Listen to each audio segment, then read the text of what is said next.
Nakita sa ko.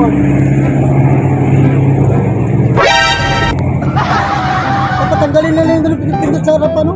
Alas man ang buha nga mo. Pag-tissue caster na lang. Hindi, yung gagawin Jollibee, ilagay nila sa kaset. No? Hindi, pagpasok mo yung pindot. Bakit may pinipindot pa? Oo, naka-receive na doon sa kuwasa. Paano masabi? Tapos babayaran mo na lang. Nakikita na, no? Nakikita na dapat. Nakikita na ba doon? Hindi pa, dapat ganun sana. Pag pindot mo to, nakikita na, oh. Naka-ready na mo. Pagdating sa cashier mo, bigay na agad. Hindi totoo yan. Ay, para makabiyahe agad ano? May hawak na number. Pag kuha sa resibo, pagdating doon, type pa rin sa kuha. Oo. Utilize ka sa counter. Alas man ang buha nga mo. Kaya lang namin nainip lang. Oo, ito.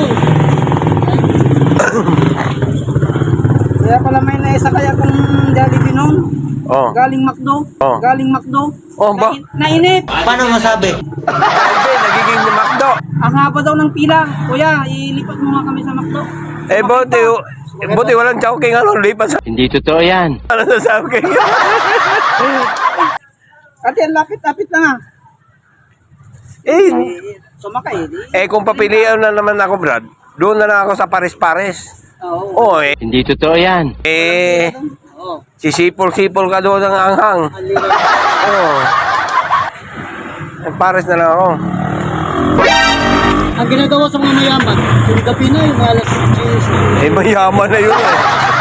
Oh. Ikaw ata. Oh. Ayun, bayan, ayun.